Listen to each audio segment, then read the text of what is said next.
Welcome back, my YouTube fanatics. This is TheDon, and I'm going to show you guys the holy weapons.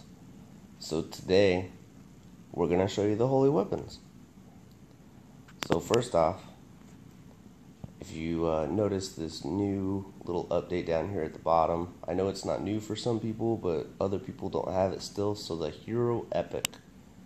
So if you go to this, you're going to notice a couple of little books around, and you can't really click on any of them. The only thing you can click on, you can click on one of them, but it doesn't mean that you're going to pick that one. So the only thing that you can really pick is challenge down here in the right hand corner. So we're going to pick that right quick, and then this is going to bring up all of the different challenges, and they're based off basically random, but they're going to bring up the challenges that you can do for that day. So right now, you can kind of read through them. Goddess Chapter activates when Goddess power reaches 100,000. Spirit Chapter activates when deploys hero power reaches 55,000. For right now, it doesn't really matter to me, so I'm going to do the level 8 Goddess power. I think we're going to pick the kill enemies, respawn, restores exo HP by 30%, just because I feel that one helps me survive a little bit longer. So let's see if we can beat this one right quick.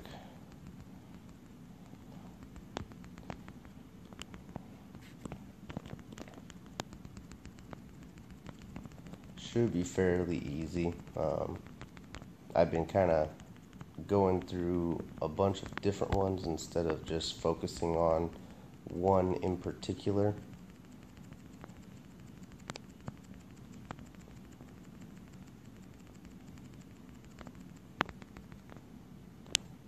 Alright, so we beat it. I didn't even get close to losing my exo. And we got an Odin Blessings chest and 35 ember stones. So when you first start out, you're not actually going to get those. You're going to start out with these little axes, and then once you've beaten enough of them, you'll graduate up to the chests. So if you see right here, you get the draws. So you get one free draw. So we got Thor's hammer, and then your first draw on this bottom costs 50 gems, and this could be magic gems, or it could be normal gems, just depending on how much you have of each. So we're going to go ahead and get one real quick. And we got another Thor's hammer. So the price increases about 5 times. So it went from 50 to 200 gems. We're going to buy that one also. So we got the Gungar fragment. Sorry. So it increases from 250 to 450, so another 200 gems. And then we're going to go ahead and do that. Got another Gungar fragment. And then the max chest that you can get is 650. So if you think 650 plus 450, that's 1100, plus 250, that's just about 1400 gems. I'm not going to buy the last one just because I don't think it's worth it to buy any more than just the first one. I just did this so that way you guys could see how much it does cost if you decide to increase and buy more. So there you go, 250 gems, 250 gems, 450 gems, and then 650 gems if you want to buy all 4 for each day. We're going to click the little X in the top right hand corner so that way we can leave this little area. Sometimes it likes to lag a little bit, so you might have to click it like more than once or twice. And then in order to upgrade your stuff, you're going to want to go to your goddess. So for right now, we're just going to use the stones that I had just gotten. But if you actually look at your holy places, right, so these little axes, these are what drop when you first do the stages. And the reason why they're important is you need all 3 of them in order to, or all of them maxed out on each one of your holy places. And what this will do is it opens up this awesome little event right here called the Holy Weapon Exchange. So once you actually get the weapons, you can actually go through and exchange them in here, and also with the Axe of Pernium. So just so everybody knows, that's how you open up that event. You have to put axes or a weapon of some sort in every single one of your little open slots that you have. An easier way to do it would be to, let's say, switch all of your things around, so you're actually only using your one. So if I use this Eternal Holy Place on all of my categories, or on all of my holy places, then I would actually only need 4 axes in order to get the event to pop up. And the important part about that, the important part about getting the event to pop up is planning ahead for what kind of weapons you're going to want to try to get and whatnot. But that's a little bit more in depth, and we'll go over that here in a little bit. For now, we're going to kind of talk about the character and these little, what do you call them? Basically like stepping stones, right? So for right now, I've gotten to the first step in all of these categories on my character for each one of these axes, right? And each time you get to a stepping stone, it's going to activate one of these holy weapon skills. So once I get my attack up to 200, it's going to activate my attack plus 1%. And you guys can read down real quick and just see what the other percentages are for each stepping stone. But since I have 3 axes and each of them are getting up to 200, it's actually going to increase, 3% for attack instead of just that 1. And then, you can multiply from there and see what it's going to be for the second step and whatnot. But, so we had a couple of people that ended up, they gemmed a lot of them, so that way they could see how much it would cost to actually go to the next stage. And if you look in the lower right hand or lower left hand corner, you see this goddess blood, and you'll read increases attributes from casting consumed goddess blood. So what this does is, as your goddess blood percentage goes down, the chances of you getting good stats off of your cast is going to go down also. So we're going to look at my endo right now, because this is the one that I'm currently working on. So right now I have the very first axe all the way maxed out. The second axe is partly maxed out, so we're going to try to see if we can't get this all the way up, or at least just use the couple of stones that I do have in order to increase the step on it. So the cool thing about this is, it obviously gives us something else to kind of work towards, and it not necessarily will have a huge impact, but it will have a big impact once, everybody's kind of on that plateau where everybody's kind of at the same level. This would kind of give you an edge if they're not doing this. As far as, like I was saying, people gemming the consumable ember stones, they said that basically gemming up to the very first stage is pretty easy. You don't really use a whole lot of your goddess blood, and you can actually get to the first step without having a lot of negative stats. But then they also say that going from the first step to the second step is very costly. So I can't remember exactly who, or I do remember, but I'm not sure if they want their name to be named. But there are some top ranked players that were discussing this, and they basically said that you would have to spend a couple $100, if not 1,000, in the 1,000 range or whatever, to actually get your stats up to what you would want it to be as far as the second step.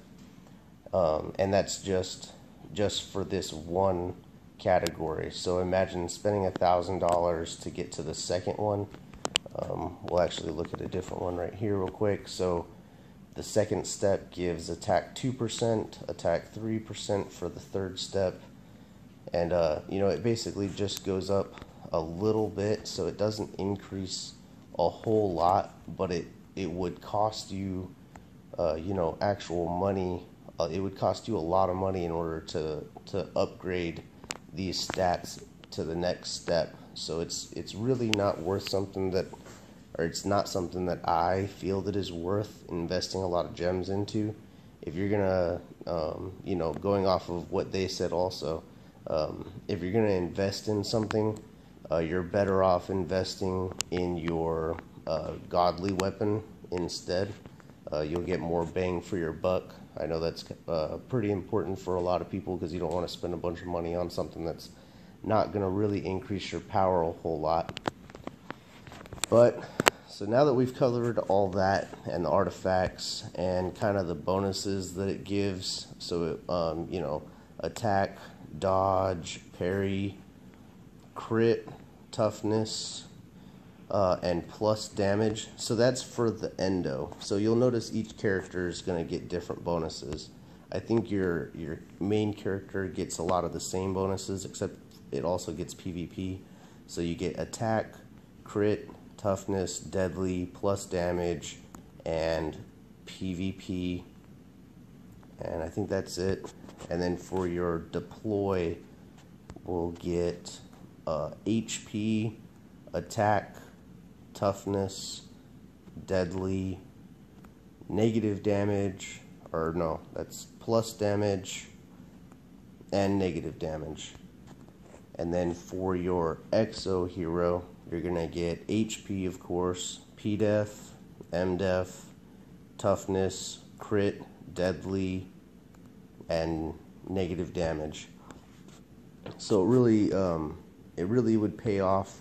I'm going to try to get a 3 spot to get for this guy so I can increase the amount that I'm going to get, just because I'm going to try to get all my first steps in every weapon on every character in each holy place.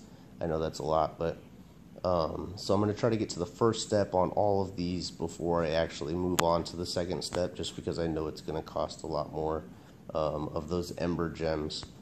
And then moving on to, you know, when you actually get the weapons themselves, you'll notice that they come in like these little categories. So what you need is, there are 4 different types, or no, there's 5 different types of weapons, and each weapon you have to have, you know, each subsequent weapon you have will also give you an additional bonus. So right now all we're seeing is 3 spot holy places, which brings me to think that they are going to be releasing those 4 spot attack holy places.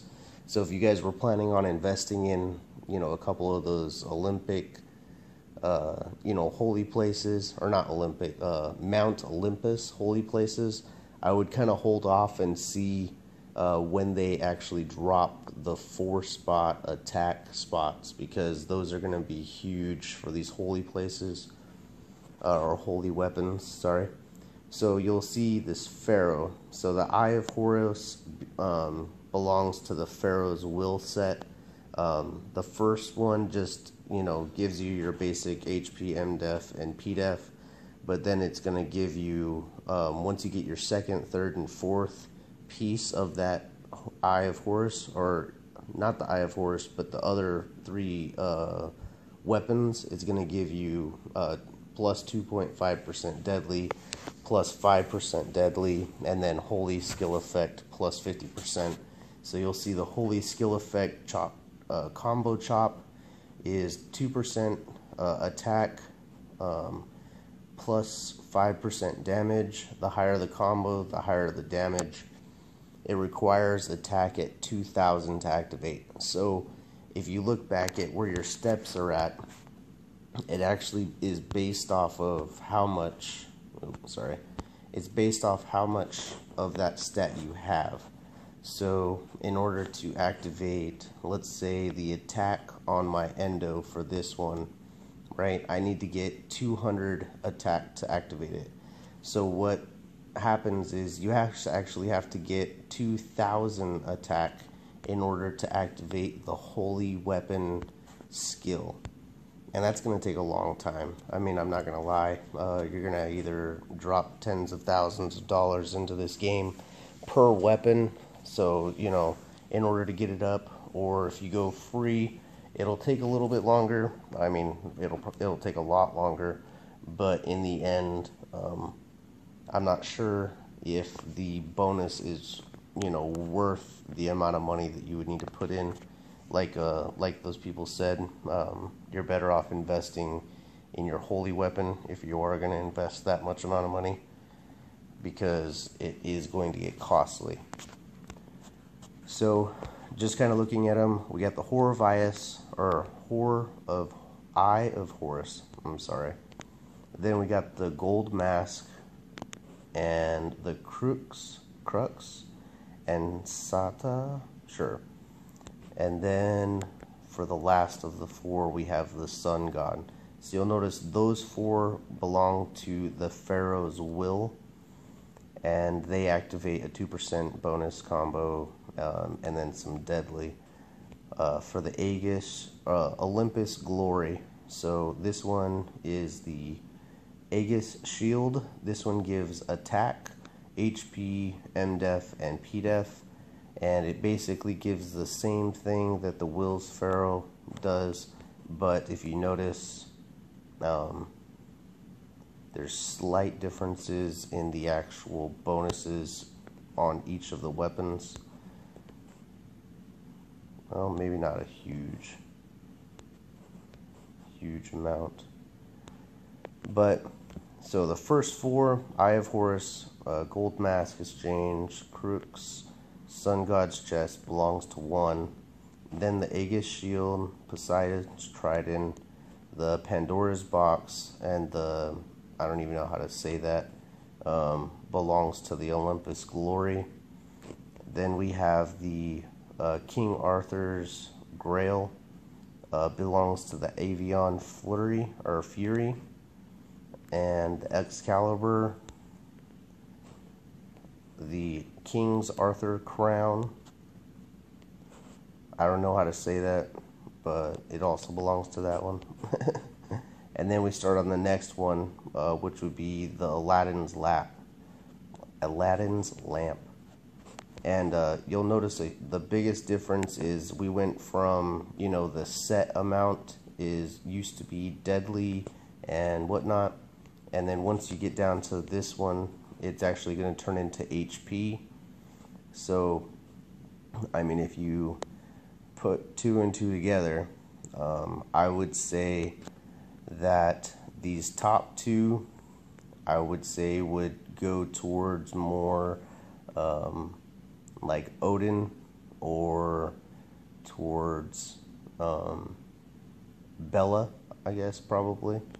And then obviously the next set down for the Aladdin's Lamp in the Sacred's Relic, since it gives bonus to HP, I would probably match those with your HP monsters, so Baja. And then once you get down to the next one, Thor's Hammer, you have Odin's Blessing, which gives attack. So I would say this one would go more towards Hela. You know, we'll kind of look at all of them real quick. But just an overview, they are going to take a long time to get. I wouldn't spend copious amounts of money on it just because there isn't a huge bonus. I mean, once you get your holy skill up, obviously this Odin's Blessing gives PvP power 20%, or not 20%, sorry. It gives 20 more PvP power, which is a pretty good little boost.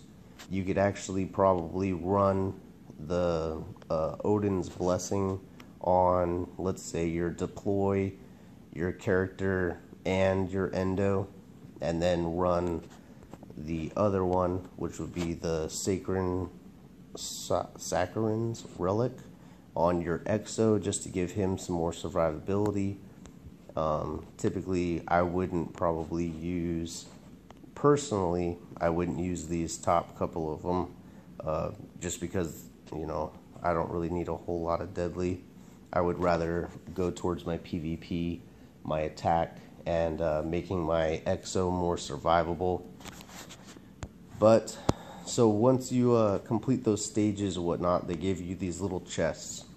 So in these little chests, you'll notice right here, I got 2 of the Odin blessing chests. There's a couple of different types, but if you use the Odin blessing chest, it gives you basically a choice of which one you want from the Odin.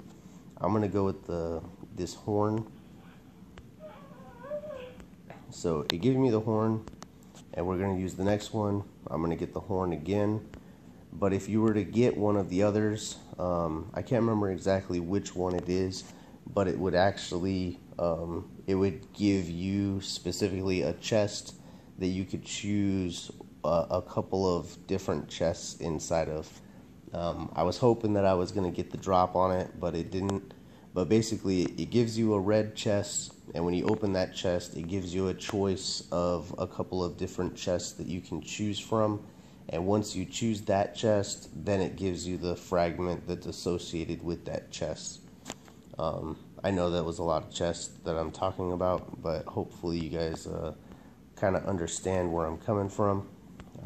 Just going to collect on these right quick since I'm already right here. So that's basically the, you know, rundown version of the holy places. There isn't a whole lot of actual facts that are out there just yet. There's a couple, you know, people that say certain ones go to certain places and this, that, and whatever. And I'm going to wait until there's a little bit more testing done and everything like that before I give more specific information about each one of them. But, you know, just the quick overview, I would use the Odin's one. I would try for the Odin's one just to get PvP and put that on, you know, as many of them as I can. And then obviously that, which one is it?